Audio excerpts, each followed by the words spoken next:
먼저 우리 교환에 제가 나눠드린 것, 그 위에 메뉴의 세 번째 보십시오. 자, 우리를 위한 한 변호인 예수 그리스도라는 사실입니다. 자, 요한일서 2장 1절 2절을 한번 보겠습니다. 나의 어린 자녀들아, 내가 이런 것들을 너희에게 쓰는 것은 너희로 죄를 짓지 않게 하려는 것이라. 그러나 만일 누가 죄를 지으면 우리에게 아버지와 함께 있는 한 변호인이 있으니 곧 의인이신 예수 그리스도시라.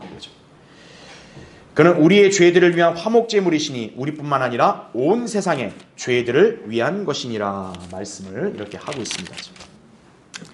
자, 사도 요한이 이 앞선 1장에서는 예수 그리스도의 피는 우리의 모든 죄들을 깨끗이 씻는다고 그렇게 얘기를 했습니다. 그렇죠? 그래서 구원받은 성도는 자신의 죄를 이렇게 자백을 하면 용서를 받는다는 그런 약속까지 언급을 했어요. 그러니까 1장에서 우리가 살펴봤던 내용은 구원받은 그리스도인이라고 죄를 안 짓는 게 아니에요. 죄를 지을 수 있다는 그런 가정을 합니다. 다만 뭡니까?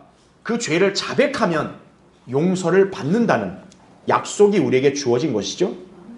자, 그런데 이 약속을 왜 주셨냐? 우리 보고 그럼 이제 죄를 마음껏 져도 된다고 어떻게 보면 그렇게 보증을 하려고 주신 게 아니에요. 죄를 짓지 말라는 거죠. 그래서 죄를 짓지 않게 하려는 의도로 하나님께서 우리에게 이 약속을 주신 거다. 그러니까 이것을 남용하라는 게 아니에요. 설사 자기의 실수와 무지로 넘어졌다 할지라도 거기서 좌절하지 말고 자백하고 그리스도의 피를 의지해서 다시금 주님과 교제를 회복하라. 그렇게 우리에게 위로를 해주시는 약속이지, 이것이 뭔가 죄를 지을 수 있는 어떤 하나의 이렇게 안전장치, 이렇게 생각하면 안 된다는 얘기예요. 그래서 여기 2장 1절에서 요한이 가장 먼저 전제로 언급하는 것은 그리스도인이라면 죄를 지을 필요가 없다는 거죠. 또 지어서도 안 되는 겁니다. 그렇지만 그리스도인은 연약한 육신을 입고 있다 보니 죄를 지을 수가 있죠. 그렇죠? 자, 그럼 이럴 때 하나님께서는 그럼 어떤 조치를 마련하셨냐? 바로 우리에게 한 변호인을 이렇게 예비해 주셨다는 얘기죠. 자, 그 변호인이 누구냐면 의인이신 예수 그리스도라고 성경은 말씀을 하고 있는 겁니다. 우리가 보통 이제 법정에 만약 피고가 서게 되면 피고가 홀로 서는 게 아니죠. 반드시 변호인을 이렇게 대동할 수가 있는 거죠. 그렇죠? 자, 마찬가지로 우리가 죄를 짓게 되면 하나님께 심판을 받을 수가 있는데 이때 우리를 변호하시는 분이 바로 예수 그리스도라고 이렇게 말씀하고 있는 거죠. 그래서 그분으로 인해 성도는 죄들을 용서받는 거예요. 예수님은 아버지께 어떤 형태로 우리를 변호하겠어요? 그분 자신의 피로 값주고 산 하나님의 자녀입니다. 내 피로 샀고 내 피는 지금도 효력이 있으니 이 자녀가 내 피에 의지해서 자백하면 용서해 주신다고 하지 않았습니까? 그렇게 하면 아버지께서 어떻게 하시겠어요? 용서해 주시는 거예요. 그러니까 이런 식으로 어때요? 죄의 자백과 중보와 용서가 이루어진다는 점을 우리는 이해하면 되겠죠. 그렇죠? 그래서 우리가 주님과 교제를 이렇게 회복할 수 있게 되는 거란 얘기죠. 그래서 여러분은 이 온 우주에서 가장 위대한 변호사를 둔 분들이에요. 여러분. 어디 무슨 유명한 로펌 찾아갈 필요도 없어요. 또 돈 들 필요도 없습니다. 여러분은 공짜로 여러분을 변호해 줄 수 있는 가장 위대한 변호사가 계신다는 점을 여러분 확신하셔야 되는 거예요. 그렇죠? 자, 이제 1번 보겠습니다. 1절에 이렇게 나오죠. 만일 누가 죄를 지으면 이렇게 나오죠. 니들은 모두 죄 진다 이렇게 단정하는 게 아니라 누가 혹시 죄를 지으면 이렇게 얘기하죠. 그러니까 신실하고 성숙한 그리스도인은 죄를 안 지을 수 있는 거예요. 근데 연약한 성도나 혹은 실수함으로써 죄를 지을 수도 있다는 점을 여기서 전제로 하는 거죠. 자, 만약 그렇게 했을 때는 어때요? 우리에게 아버지와 함께 있는 한 변호인이 계신다고 말씀한다 이거죠. 자, 이 약속은 누구에게 적용이 될까요? 이 땅에 사는 모든 사람에게 다 적용될까요? 아닙니다. 하나님을 아버지로 둔 구원받은 성도들에게만 이것이 적용된다는 점을 우리가 유념을 해야 된다는 얘기죠. 그 말이 뭡니까? 구원받지 않은 사람들한테는 예수 그리스도가 변호인이 돼요? 안 돼요? 안 된다는 얘기예요. 그래서 구원받지 않은 사람들은 백보자 심판에 서면 그들을 변호해 줄 사람이 없어요. 그러니까 이 약속은 주님의 피로 구속받은 성도들, 우리에게만 적용되는 약속이라는 점을 기억하셔야 돼요. 그렇죠? 자, 그래서 괄호 1번 보세요. 밑줄 친 것만 보면 만약 죄를 지으면 하나님께서 우리를 위해 세우신 한 변호인이 계신다 이거죠. 그분은 바로 아버지와 함께 있는 누구요? 예수 그리스도라는 얘기죠. 왜 예수님은 우리를 이 지상에 놔두시고 승천하셨는가? 그분은 하늘에서 대제사장 사역을 수행하시죠. 동시에 뭡니까? 이 땅에 사는 성도들을 아버지 앞에서 변호하는 그런 임무를 수행하시기 위해서 지금 승천하셔서 하나님의 오른편에 앉아 계시는 거예요. 그래서 예수님을 아버지와 지금 함께 있다고 이렇게 묘사하고 있는 것이에요. 그러니까 예수님이 어디 있다 갑자기 나타나는 게 아니라 그냥 아버지 옆에 같이 계심으로써 어때요? 동시에 자백하면 우리를 위해서 변호해 주시는 거예요. 자, 괄호 2번. 하나님께 세우신 이 변호인은 죄인들을 위해 화목제물이 되셨다는 사실이죠. 그게 이제 요한일서 2장 2절에 나온 거예요. 그렇죠? 그는 화목제물이란 말씀합니다. 화목제물. 자, 중요한 포인트 뭐예요? 우리만을 위한 화목제물이 아니라 온 세상의 죄들을 위한 것이라고 그렇게 말씀을 하고 있죠. 자, 여기서 우리가 먼저 인지해야 될 것은 뭐냐면 이 변호인은 그분을 화목제물로 받아들인 사람에게만 해당이 된다는 얘기예요. 다시 말하면 예수 그리스도는 자신을 믿지 않는 죄인을 위해서는 변호하지 않는다는 사실을 2절을 통해 언급을 하는 거예요. 왜 예수 그리스도가 변호인입니까? 그분 자신이 화목제물이 되신 거예요. 근데 그분의 변호가 효력이 있으려면 화목제물을 받아들인 사람만이 그 변호의 효력이 있는 거예요. 그렇죠? 왜냐? 그 화목제물이 근거가 되는 거예요. 하나님 아버지가 이 죄에 대해서 바로 그냥 진노하시고 심판하시는 것을 화목제물이 막아주는 거예요. 그러니까 화목제물을 받아들이지 않는 사람은 내세울 게 없는 거죠. 그래서 예수 그리스도가 변호인이 되려면 예수 그리스도를 나의 죄를 대신한 화목제물로 받아들인 성도에게만 해당이 된다. 이거죠. 그렇죠? 그래서 괄호 3번 보세요. 예수 그리스도께서는 우리를 하는 검사가 신문을 시작할 때 고소당한 자들을 위해서 최선을 다해 변호하신다는 사실이에요. 계시록 12장 10절에 나온 말씀이 뭐냐면 바로 사탄인 그 용을 가리켜서 옛 뱀, 온 세상을 미혹하던 자, 그 다음 뭐라고 얘기하냐? 형제들을 하나님 앞에서 밤낮 고소하던 자라고 얘기합니다. 여기서 우리는 사탄의 특징을 엿볼 수 있는 거예요. 사탄은 지금 현재 이 땅에서 어떤 일을 하냐? 당연히 구원받지 않은 죄인들과 세상을 멸망으로 향하게 하는 건 당연한 거고, 구원받은 성도들은 이 지옥으로 다시 보낼 수는 없어요. 데려갈 수는 없어요.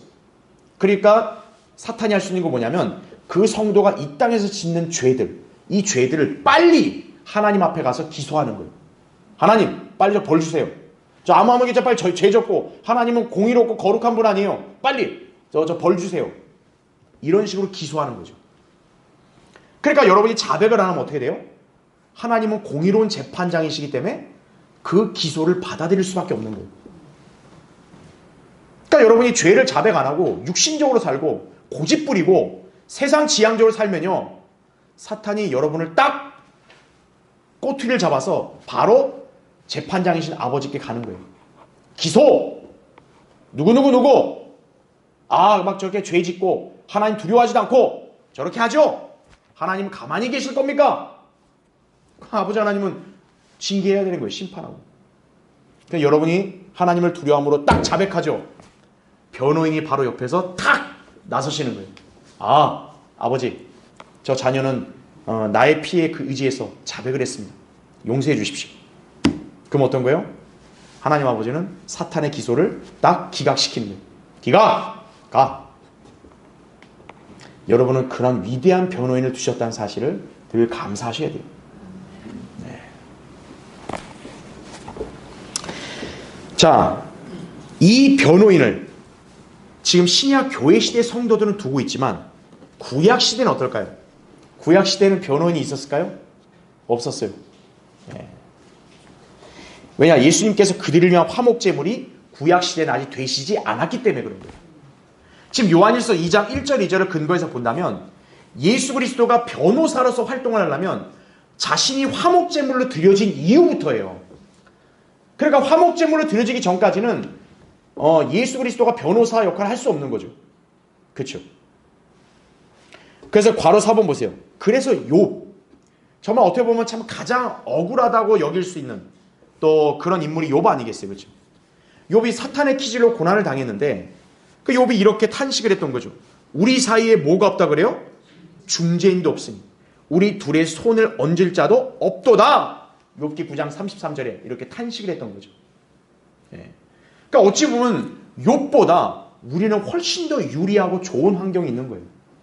우리는 지금 중재자가 있습니다. 우리는 변호인이 있어요. 근데 욥 당시에는 없는 거예요. 예. 자, 여기서 중재인, daysman, 이거는 변호사에 해당하는 영어 고어입니다. 예. 자, 데이스가 뭘까요? 데이는 어떤 날이겠죠. 어떤 날이에요? 바로 심판날입니다. 예. 법정이죠. 법정에 나를 대신해서 변호하여 서는 사람이 데이스맨, 중재인인 거예요. 이게 오늘날 바로 변호인을 가리키는 거죠. 변호사. 변호사는 보통 이 피고, 이 사람을 위해서 대신 이렇게 서면으로도 제출할 수도 있고 또 변호도 하잖아요. 그렇죠? 예. 그러니까 욥 당시에 욥을 대신해 누군가가 하나님 앞에서 변호를 해줬다면 내 고난이 이렇게 길어지지 않았을 거 아니냐. 그렇게 탄식을 하는 거죠. 예. 하지만 안타깝게도 그 당시에는 중재인이 없었다 이거죠. 예. 그런데 우리는 지금 변호인이 있다는 거죠. 그 변호인은 단순한 인간이 아니에요. 단순한 인간 대제사장이나 무슨 인간 사제나 인간 목사가 아닙니다. 하나님의 아들이신 예수 그리스도가 바로 여러분의 개개인의 변호사가 되시는 거예요. 그렇죠? 그래서 변호인이란 말 쓰고 또 중보자란 말 씁니다. 예, mediator, 중보자. 그러니까 하나님과 사람 사이의 중보자는 몇 분이에요? 한 분. 그분이 누구다? 그리스도 예수라고 디모데전서 2장 5절에 그렇게 말씀을 하고 있는 것이죠. 그렇죠? 예. 근데 로마 카톨릭은 어떻게 가르칩니까? 하나님과 사람 사이에 중보하는 사람은 성모 마리아다 이렇게 가르치는 거죠. 예. 마리아가 중보자라는 거예요. 예.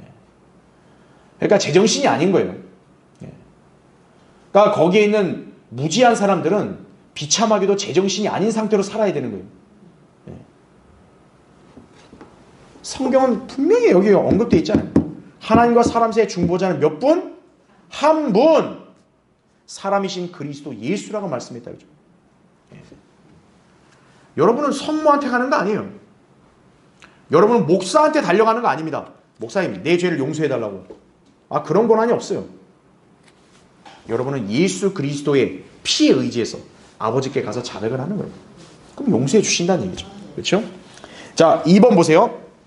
2절에 그는 우리의 죄들을 위한 뭐라고 합니까? 화목제물. 자, 예수 그리스도께서는 우리의 죄들을 위해 변호하심으로써 하나님과 우리 사이에 화목, 그것을 유지시켜 주시는 거예요. 예. 자, 괄호 1번 보세요. 본디 타락한 인간들은 죄인들로서 정결하신 하나님과 적대 관계에 놓여 있다 이거죠. 하나님과의 적의를 해소하기 위해서는 뭐가 필요합니까? 화해가 필요한 거예요. 화해. 근데 예수 그리스도께서는 죄인들의 죄값을 친히 자신을 제물로 드려 치르심으로써 하나님과 죄인 사이에 화해를 이루셨다는 얘기죠. 그래서 그 밑에 구절이 그 예죠. 로마서 3장 25절에 하나님께서는 그의 피를 믿는 믿음을 통하여 그를 화목제물로 세우셨으니 이렇게 나오죠. 그리고 5장 1절에는 우리 주 예수 그리스도를 통하여 하나님과 뭐를 갖는다? 화평을 갖느니라는 거죠. 왜입니까? 예수 그리스도를 믿지 않은 죄인은 하나님과 지금 어떤 관계예요? 원수지간이에요. 원수지간. 여러분, 하나님을 원수로 삼고 인간이 맘 편히 살 수 있나요? 그 하나님이 어떤 분이신데 하나님과 덤비겠다는 거예요? 원수지간으로? 그냥 바로 지옥이죠. 그러니까 하나님과 원수지간 사이인 인간은 결코 화평할 수가 없는 거예요. 그러나 예수 그리스도를 믿음으로써 어떤 거예요? 그분이 하나님과 인간 사이를 화해시킨 거예요. 예수 그리스도가 딱 하나님과 인간 사이에 서서 하나님의 손, 인간의 손 다 잡아준 다음에 화해하시죠. 아버지가 무슨 근거로 화해하냐? 저를 제물로 드리겠습니다. 이 죄인들 아무것도 없어요. 자격도 없는 인간들. 그래도 제가 제물이 되겠습니다. 아버지, 이제 저기를 푸세요. 오냐? 너를 받아들이면 그 사람하고 내가 화해하겠다. 화해하신 거예요. 여러분과 하나님은 화해한 거예요. 예. 그래서 어떤 거죠? 이제 하나님과 화해했으니까 우리는 이제 평안한 거죠. 예. 자, 밑에 고린도서 5장 19절 20절 말씀도 역시 그거죠. 하나님께서 그리스도 안에 계셔서 세상을 자신과 화해하게 하시며 그들의 죄가를 그들에게 돌리지 아니하시고 우리에게 화해의 말씀을 맡겨주신 것이라 이렇게 나오죠. 즉 복음이라는 건 뭡니까? 화해의 말씀인 거예요. 복음 전파의 그 취지는 뭡니까? 지금 세상이 멸망을 간 죄인들에게 이제 그만 고집 부리고 하나님과 화해하라는 거예요. 예. 화해 안 하면 그냥 끝장입니다. 예. 더 이상 하나님은 자비 안 베푸시는 거예요. 예. 그 화해의 말씀을 우리 보고 전파라고 맡겨주신 거예요. 우리 보고. 예. 그래서 우리를 대사라고 여기서 지금 적시해 놓고 있는 거죠. 그렇죠? 자, 맨 밑에 괄호 2번 보십시오. 하나님과 인간 사이의 가장 큰 걸림돌은 죄라는 거 우리 다 알죠. 그렇죠? 자, 이 죄는 오직 뭐로만 해결됩니까? 피 흘림으로서만 해결됩니다. 히브리서 9장 22절. 그러니까 여러분이 알아야 될 게 뭐냐면 죄를 씻는 것은요, 물이 아니에요. 저 일반 무식한 교회들이 뭐 물 뿌리고 이건 아무 의미 없어요. 침례로 백날 물에 잠겼다 나와도 그 사람 죄는 안 씻어지는 거예요. 죄는 피 흘림으로만 씻어지는 거예요. 그럼 누가 피 흘렸냐 이거예요. 누가? 구약에는 동물이 피 흘렸고 신약에는 예수 그리스도가 피 흘려 죽으셨죠.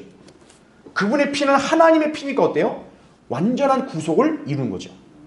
그래서 요한복음 1장 29절에 나온 말씀 뭐냐면 세상 죄를 제거하는 하나님의 어린 양이라 그런 거예요.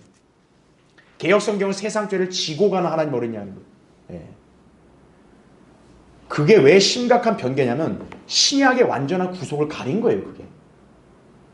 왜냐하면 죄를 지고 가는 건 구약의 동물도 다 지고 갔어요. 근데 예수 그리스도는 단순한 구약의 동물이 아니라고요. 왜 예수 그리스도를 구약 동물로 취급하냐고요. 왜? 그분이 죄를 지고 갈 바에는 왜 이 땅에 와요? 그냥 짐승시키면 되죠. 그분은 죄를 제거하시는 거예요. 예. 예수 그리스도의 피는 우리 죄들을 씻고 우리를 깨끗하게 한다는 것을 알려준 거라고요. 그게 신약과 구약의 차별화된 특징이에요. 그래서 이제 그 밑에 로마서 5장 10절도 우리가 원수 되었을 때도 그의 아들의 죽음으로 인하여 하나님과 뭐 하게 되었다고요? 화해하게 됐으니까 아까 설명한 내용이죠. 그렇죠? 예. 자, 밑에 괄호 3번 보세요. 자, 여기서 우리 한 가지 중요한 걸 짚어야 됩니다.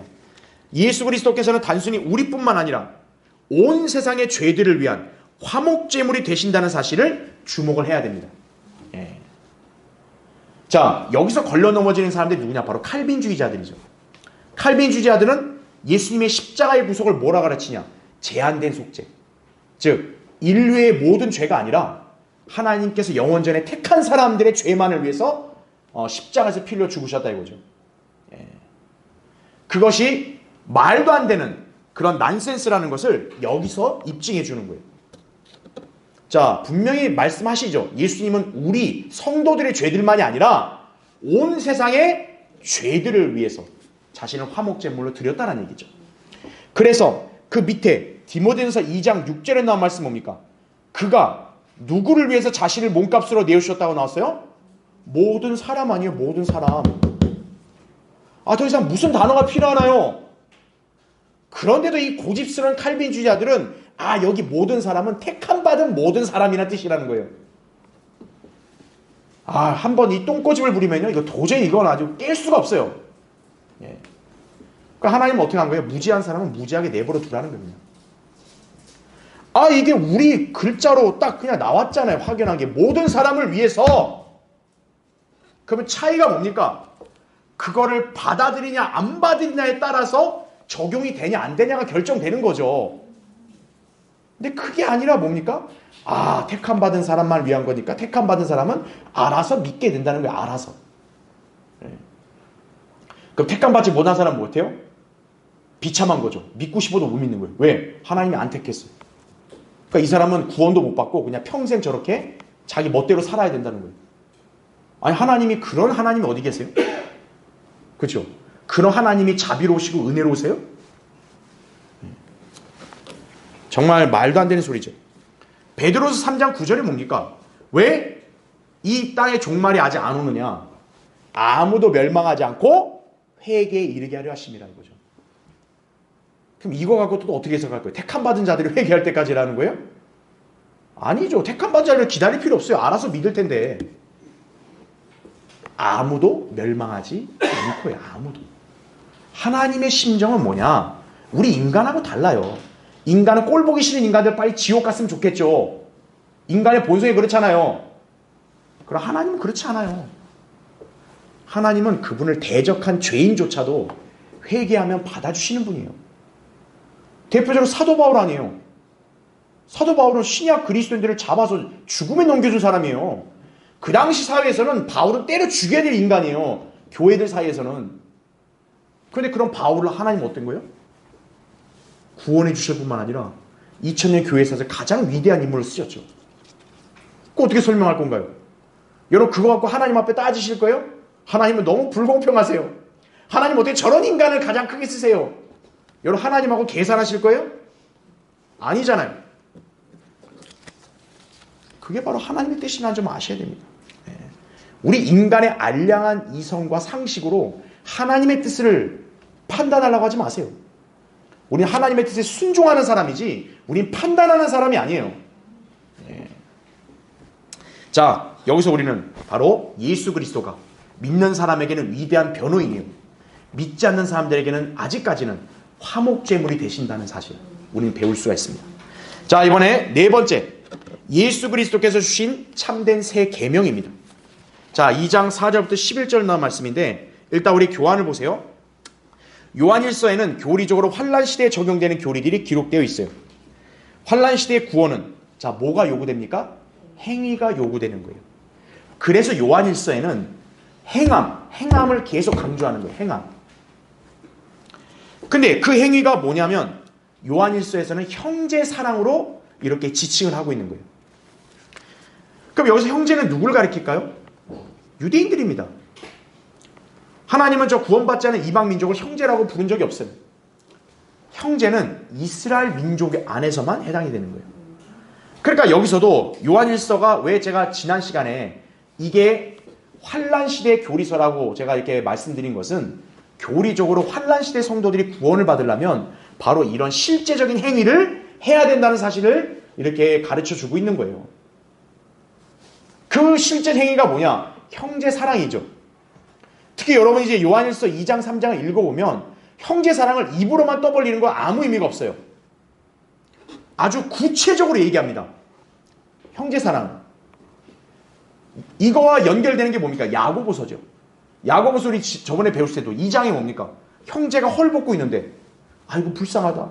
아이고 잘 되길 바래요. 이렇게 입만 말하고 가면 아무 소용없다 그랬어요. 형제가 헐벗고 굶주렸으면 어떻게 해야 돼요? 먹을 거 입을 거 줘야 된다는 거예요. 행위죠. 행위 구원이에요. 그러니까 요한일서도 그거와 연계가 되어 있는 거예요. 그래서 형제를 사랑하지 않으면 그 사람은 이렇게 어둠 가운데 있다. 심지어는 살인자라고 얘기합니다. 예. 그만큼 대환란 때 이 형제 사랑 이것은 구원에 있어서 굉장히 중요한 조건인 거죠. 그렇죠?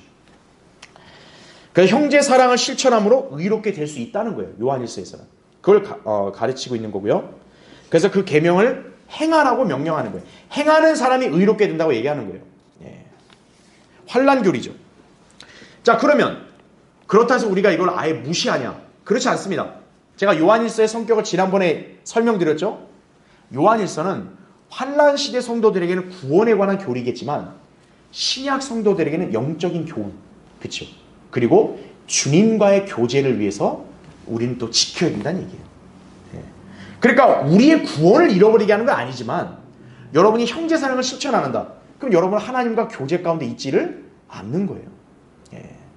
우리 그렇게 적용할 수 있다는 얘기죠. 그렇죠? 자, 왜 이게 중요할까요? 예수님이 바로 우리에게 이것을 새 계명으로 가르치셨기 때문에 그런 거예요. 자, 우리 구체적으로 보겠습니다. 자, 1번 보세요. 자, 2장 4절에 나온 말씀인데 그의 계명들을 지키지 아니하는 자는 뭐라고 합니까? 거짓말쟁이다. 진리가 그 사람 안에 있지 아니하니라 나오죠. 사도 요한이 말하기 시작하는 계명들은 자, 누가 주신 겁니까? 예수님께서 주신 거예요. 괄호 1번 보시면 요한이 새 계명을 여기 2장 8절에서 언급을 하는데요. 이것은 예수 그리스도께서 십자가에 죽으시기 이전에 제자들에게 친히 주셨던 명령이죠. 자, 우리는 그동안 요한복음을 다 공부했습니다. 그렇죠? 거기 요한복음 13장 34절에 이런 말씀이 있죠. 내가 새 계명을 너희에게 주노니 이는 너희가 뭐하라고 해요? 나와요? 서로 사랑하라는 것이라. 내가 너희를 사랑한 것 같이 너희도 서로 사랑하라. 요한복음 누가 기록했어요? 사도 요한이죠. 여기서 요한일서 누가 기록했어요? 사도 요한. 동일 인물이죠. 그러니까 새 계명이 딱 이렇게 요한은 그걸 너무나도 깊이 유념했으니까 하나님께서 그걸 기록하게 하시는 거죠. 사랑이라는 거죠. 자, 괄호 2번. 말하자면 예수 그리스도를 믿어 구원받은 신약 성도들에게 새 계명, 즉 형제들에 대한 사랑을 실천하라는 명령이 주어진 것이다 이거죠. 예수님께서는 자신을 사랑하는 표식으로 형제 간에 서로 사랑하는 것을 증거로 제시하셨다는 얘기죠. 그 밑에 요한복음 14장 15절에 너희가 나를 사랑하면 뭐라고 얘기해요? 나의 계명들을 지키라고 하죠. 그러니까 이 계명들 안에는 새 계명이 포함되겠죠. 그렇죠. 그래서 교회사 기간에도 이렇게 초대교회 이제 일반 사람들이 어떤 사람들을 보고 저 사람들 그리스도인이다 이렇게 식별할 수 있는 근거가 뭐였냐면 형제 사랑이었어요. 그러니까 당시에도 이렇게 그리스도인들 간의 사랑이 굉장히 두텁잖아요. 그러면 일반 사람들이 그걸 보고 저 사람들 그리스도인들이다 이렇게까지 얘기했을 정도란 얘기죠. 그만큼 형제 사랑을 아주 이렇게 열렬히 실천한 것이 우리 믿음의 선진들 그리스도인들이. 그러니까 이건 오늘날 우리도 마찬가지입니다. 우리도 하나님 말씀에 이렇게 순종하고 실행하는 성도라면 형제의 사랑을 실천을 해야 돼요. 네. 그래야 그게 진정한 그리스도인입니다. 네. 그래서 밑에 요한복음 14장 21절 23절 우리가 너무나 잘 아는 말씀이죠. 나의 계명들 주님이 주신 계명들을 지키는 사람이 예수님을 사랑하는 사람이다 이거죠. 네. 입으로 I love you를 백날 해본들. 네. 요새 또 어떤 트럭들을 보면 막 그 트럭 뭐죠? 화물칸 거기다 지저스 러브스 예수님이 당신 사랑한다 뭐 그런 거 쓰고 다니는 사람이 있더라고요. 그거 백날 써봐야 아무 의미 없어요. 예수님을 사랑하는 사람은 증거가 뭐라고요? 말씀을 지키는 사람이에요. 그러니까 아마 군소리 많이 할 거 없다 이거예요. 자신이 정말 주님을 사랑하는 사람이면 여러 말 안 해도 돼요. 그 사람 생활에서 하나님 말씀을 지키고 실행하면 다 주님을 사랑하는 사람으로 알려지는 거예요. 예. 근데 하나님 말씀을 안 지키려는 사람은 자기를 포장하려고 하니까 계속 말이 많은 거죠. 예. 나는 주님을 위해서 뭘 했고 나는 뭐 교회를 위해서 뭘 했고 맨날 그런 얘기만 하는 거예요. 예. 그래서 요한일서에는 또 뭐라고 얘기하냐 3장 17절 보면 말로 하지 말고 행동으로 하라고 이게 나오는 거예요. 예. 그죠? 자, 밑에 괄호 3번. 이뿐만 아니라 예수 그리스도께서는 영광 가운데 다시 올라가신 이후 그분의 몸에 속한 모든 그리스도인들에게 많은 계명들을 주셨으며 바울 서신에 그 계명들이 기록되어 있다는 얘기죠. 밑에 여러분 이 많은 장들 나중에 여러분이 한번 읽고 참조하시면 됩니다. 그래서 사도 바울도 역시 어떠냐? 그리스도 안에서의 사랑을 굉장히 가르치고 강조하는 거예요. 예. 왜냐하면 이게 예수님이 주신 새 계명이니까. 예. 그러니까 그리스도 안에 있는 형제들을 사랑하지 않는 사람은요. 그 사람은 지금 하나님과 교제 가운데 있는 게 아니고 그 사람은 지금 육신적인 사람이라는 것이에요. 자, 괄호 4번 보세요. 맨 밑에. 자, 많은 그리스도인들이 자주 주님께서 명령하신 계명들을 준행하지 않아요. 자, 밑에 보면 요한은 분명히 우리가 그분 안에 있음을 아노라 이렇게 말했죠. 여러분도 확신하세요? 여러분도 주님 안에 있다고 확신하세요? 그러면 보세요. 성도 안에 예수 그리스도께서 거하시면 다음 페이지에 마땅히 그분이 행하시는 대로 우리도 따라야 합니다. 그렇죠? 아모스 3장 3절에는 성경적 원칙을 이렇게 말해요. 두 사람이 동의하지 않는데 어떻게 함께 가냐 이거예요. 그렇죠? 여러분이 하나님과 교제한다 했을 때는 그냥 하나님과 함께 있습니다가 교제가 아니에요. 성경에서 가르치는 거 뭡니까? 함께 가야 돼요. 동의하고 가야 돼요. 그래야 그게 교제고 동행이에요. 예. 한 배 탄 운명은 그 교제가 아니에요. 왜냐? 한 배를 타도 서로 생각이 다를 수 있잖아요. 그렇죠? 예. 그 사람과 교제가 이루어지려면 그 사람과 마음과 생각이 일치되고 같은 방향으로 가야 교제가 되는 거예요. 여러분이 주님 안에 있다 이거예요. 주님이 여러분 안에 계신다 그러면 여러분 주님과 같은 생각과 같은 마음을 가지고 가야 되는 거예요. 그게 교제라고요. 예. 자, 주님이 자녀들을 사랑 안 하시나요? 주님이 제자들 사랑 안 하셨나요? 주님의 입장에서는 제자들은 괘씸할 수도 있는 거예요. 왜냐? 주님 앞에서 뭐라 했어요? 막 당당하게. 우리 주님 절대 배반 안 합니다. 근데 몇 시간 뒤에 주님이 잡히는 순간 다 도망가 버렸어요. 어떤 제자는 막 그냥 옷이 벗겨져가지고 빨개 벗겨져도 그냥 도망간 거예요. 그냥 알몸으로. 그럼 주님의 입장에서 볼 때 그 제자들이 어떻게 보이겠어요? 그래도 성경에 하신 말씀 뭡니까? 예수님은 그들을 끝까지 사랑하신다고 말씀하신 거예요. 근데 여러분이 그런 분과 마음과 생각이 일치돼서 가려면 여러분도 그런 사랑을 할 수 있어야 돼요. 그게 형제 사랑입니다. 네. 세상 사람을 그렇게 사랑하는 거 아니에요. 세상 사람들에게는 복음을 전하는 것 뿐이에요. 그리스도 안에 있는 지체들은 그런 사랑을 해야 되는 거예요. 그렇죠? 그러니까 그렇게 안 하면 어때요? 주님과 교제하지 않는 거예요. 그러니까 그런 사람은 뭐냐? 어두움 가운데 있는 거예요. 그러니까 그런 사람은 생각 자체가 항상 뭐냐? 어두워요. 생각 자체가 늘 이렇게 초조하고 불안하다 이거예요. 어두움 가운데 있으니까. 자, 괄호 5번 보세요. 특히나 그런 성도는 어떠냐? 자책감에 빠지다 보니까 자칫 구원의 확신도 잃어버리는 거예요. 야, 내가 이런 인간이라니. 야, 이거 정말 나 구원받은 하나님 자녀 맞나? 막 이렇게까지 의심까지 하는 거예요. 그러나 우리가 알아야 될 게 뭡니까? 신약 성도의 구원은 영원하다. 이 점은 불변한 거예요. 그러니까 그 진리를 확고하게 이렇게 담고 계셔야 돼요. 다만 뭐냐? 그리스도인의 삶이라는 것은 구원받는 것으로 끝나는 게 아니에요. 대다수 교회들은 항상 자기 신앙생활 절정을 구원에다 갖다 맞추는 거예요. 그러니까 구원받으면 되는 거 아니에요. 그냥 그런 소리 나오는 거예요, 계속. 그래, 얼마나 답답한 사람들이에요. 구원은 끝이 아니라 시작이에요, 시작. 이제 시작이에요, 이제. 갓난아기 태어났는데 네 인생 다 살았다. 그렇게 말하는 사람 누가 있어요? 그러니까 구원받은 걸로 됐지라고 말하는 사람 마치 뭐냐면 갓난아기 태어놓고 이제 잘 가라, 이제 이 땅을 빨리 떠나라. 이거가 똑같은 거예요. 태어났으면 이제 살아야죠. 그렇죠? 네. 구원받은 그리스도인은 구원받은 게 중요한 게 아니라 구원받은 이유가 더 중요한 거예요. 이후에 어떻게 사냐 이거죠. 왜냐하면 주님께서 우리를 선한 일에 열심을 내는 독특한 백성으로 삼으셨기 때문이라는 거죠. 독특한 백성.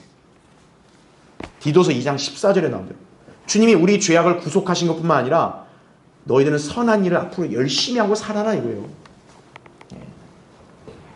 물론 그 선한 일은 세상 봉사를 말하는 게 아닙니다. 하나님의 말씀을 준행하는 삶을 말하는 거죠. 그렇게 살라고 주님이 자신의 귀한 생명을 내어주신 거예요. 여러분이 그 주님의 생명의 값어치를 이렇게 격하시키면 안 된다고요. 자, 2번 보십시오. 형제사랑 혹은 미움, 이것이 구원을 결정하는 시대가 바로 대환란 때인 거죠. 그래서 환란 성도에게는 행위로 실현되는 살아있는 믿음이 요구가 되는 것이죠. 자, 여러분 요한일서 거기 3장 17절 한번 보세요. 자, 3장 15절부터 한번 읽을게요. 자기 형제를 미워하는 자는 누구나 뭐라 그래요? 살인자요. 살인자는 누구나 영원한 생명이 그 안에 거하지 않음을 너희가 아느니라 이렇게 나오죠. 그래서 이 구절이 바로 환란 시대의 교리라는 걸 제가 말씀드리는 거예요. 왜냐? 여러분이 설사 누구를 미워한다 해서 여러분이 영생이 사라지는 건 아니란 말이에요. 그렇죠? 그러나 환란 시대는 달라요. 환란 시대에 살고 있는 성도들은 만약에 자기 형제를 미워한다. 그럼 살인죄를 저지른 거예요. 하나님은 그렇게 취급하시는 거예요. 그럼 그 사람 안에는 영생이 있다 없다? 영생에 거하지 않는 거죠. 구원을 잃어버리는 거예요.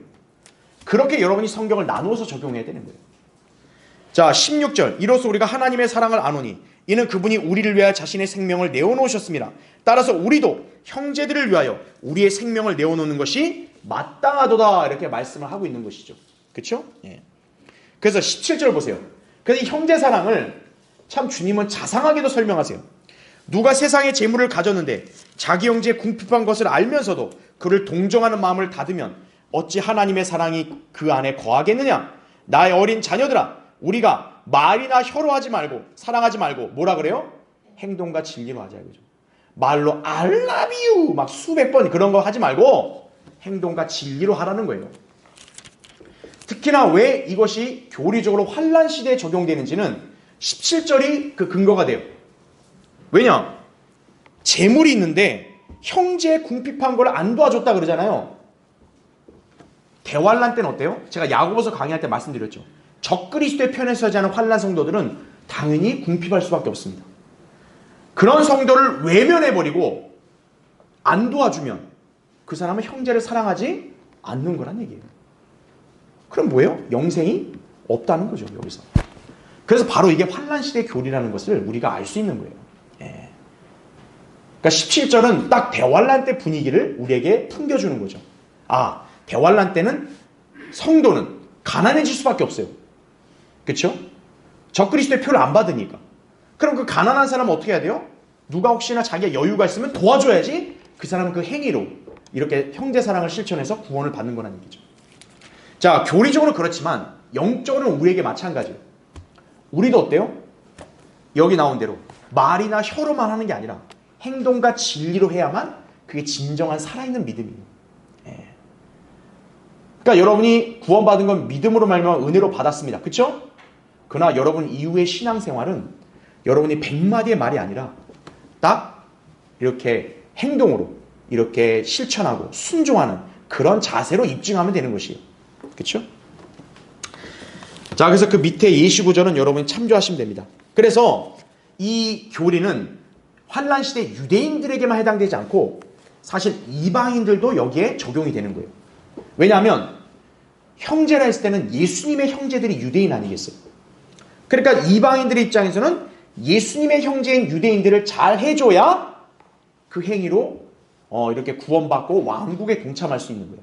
그게 우리가 잘 아는 민족들의 심판인 거죠. 양의 민족이냐 염소의 민족이냐 갈리는 기준이 뭐냐면 예수님의 입장에서 내 형제를 이렇게 잘 대했느냐 홀대했느냐 이걸로 결정하는 거죠. 그렇죠? 그러니까 이 대환란 때도 뭡니까? 유대인을 갖다가 그냥 아이고 불쌍해, 아이고 안 됐다, 잘 살아봐 이래가지고는 안 된다는 얘기죠. 유대인을 적극적으로 자기가 보호를 해줘야 되는 거예요. 그것 때문에 만약 그 사람이 죽음에 처해진다면 어떻게 해야 돼요? 죽음을 당해야 되는 거예요. 그게 환난 때 남겨진 이방인들이 구원받을 수 있는 최후의 방법인 거예요. 예. 그걸 여러분이 이제 기억하시면 됩니다. 자, 마지막 5번째, 화목제물을 통해 나타난 사랑입니다.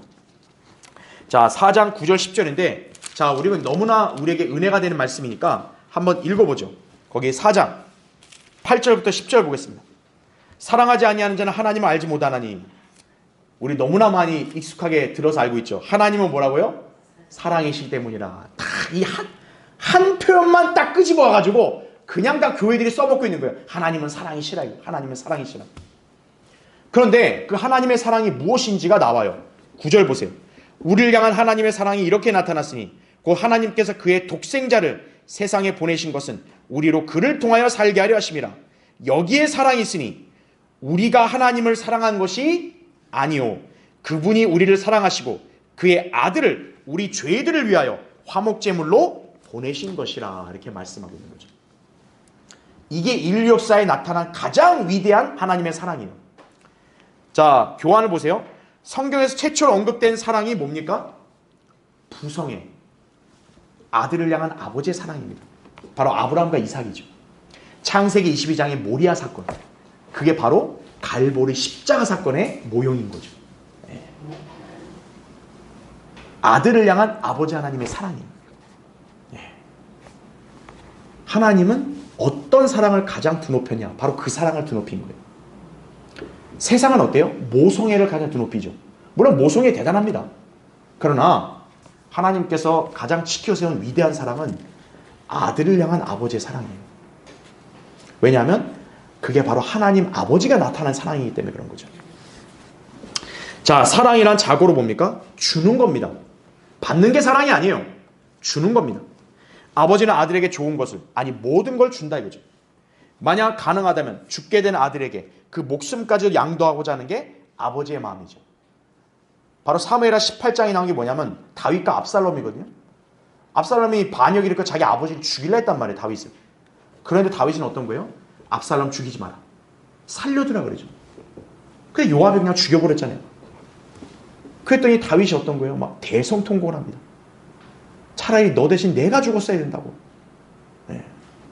그게 아들을 향한 아버지의 사랑이에요. 네. 자, 아버지 하나님께서 자신의 아들을 주신다는 거, 여러분 그게 단순한 것 같으세요? 아유, 하나님이니까 그냥 주시는 거 어렵지 않잖아요. 그렇게 생각하면 안 돼요. 아버지 하나님 입장에서는 아들 예수 그리스도는 전부예요, 전부. 그 전부를 준 거예요. 아무 대가도 없이. 네. 여러분이 그런 사랑을 받으신 분들이에요. 무엇가 세상에 부러울 게 있고, 뭐가 세상에 대해서 뭐 불평불만할 게 있나요? 우린 그걸 기억해야 합니다. 자, 1번 보세요. 아까 9절 읽었던 말씀. 우리를 향한 하나님의 사랑이 이렇게 나타났으니 하나님께서 그의 독생자를 세상에 보내신 것은 우리로 그를 통하여 살게 하려 하심이라 이거죠. 자, 하나님은 이 사랑을 실현하기 위해서 한 장소를 선택하십니다. 그 장소가 어디죠? 갈보리입니다. 갈보리. 그러니까 이 땅에 사는 죄인들이 하나님의 사랑을 받고 싶습니다. 그러려면 저 휘황찬란한 교회를 가는 게 아니고 갈보리로 가야 되는 거예요. 갈보리. 네. 자, 맨 밑에 괄호 1번 보세요.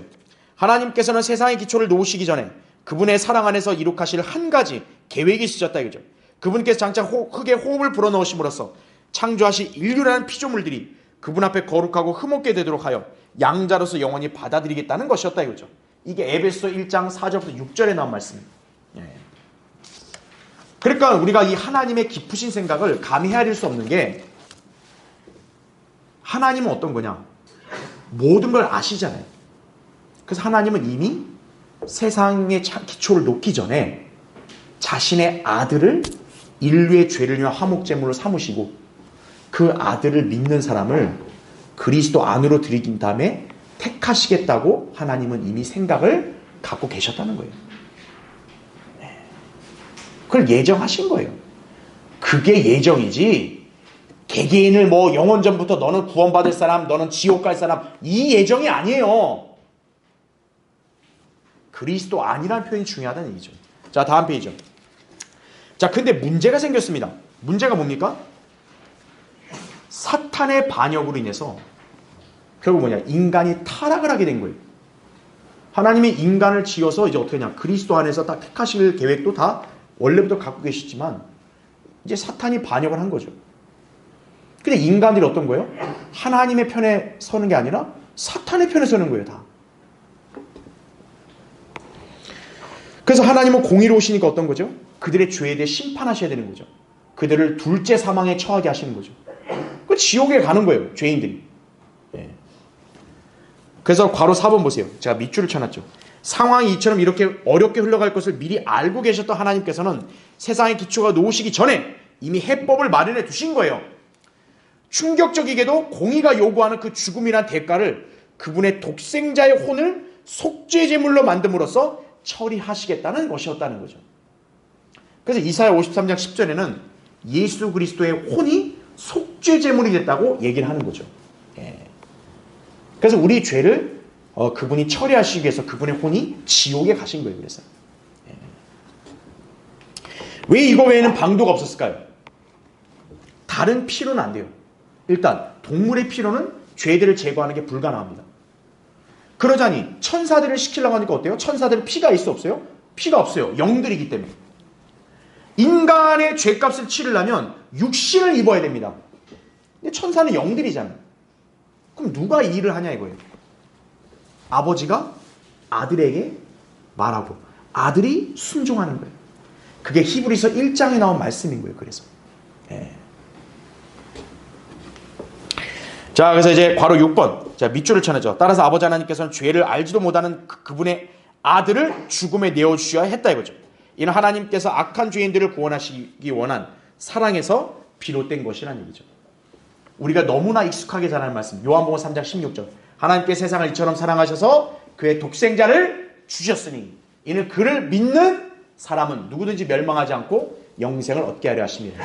누구든지죠. 이 고집스러운 칼빈주의자들은 누구든지도 택함 받은 누구든지 꼭 그렇게 갖다 붙여요. 참 답이 없다 이거죠. 그렇죠? 누구든지예요. 누구든지. 그렇죠? 자, 맨 밑에 2번 10절 아까 읽었죠? 여기에 사랑이 있으니 우리가 하나님을 사랑하는 것이 아니요 그분이 우리를 사랑하시고 그의 아들을 우리 죄들을 위하여 화목제물로 보내신 것이라 이거죠. 자, 여러분 생명이 누구 안에 있다 그랬어요? 하나님의 아들 안에 있다고 나옵니다. 요한일서 5장 12절에. 자, 사랑도 하나님의 아들 안에서만 발견이 되는 거예요. 하나님의 아들을 배제하고 하나님 사랑 운운한다. 그거는 뜬구름 잡는 소리예요. 하나님은 사랑을 누구를 통해 나타내신 거예요? 자신의 아들을 통해 나타내신 거예요.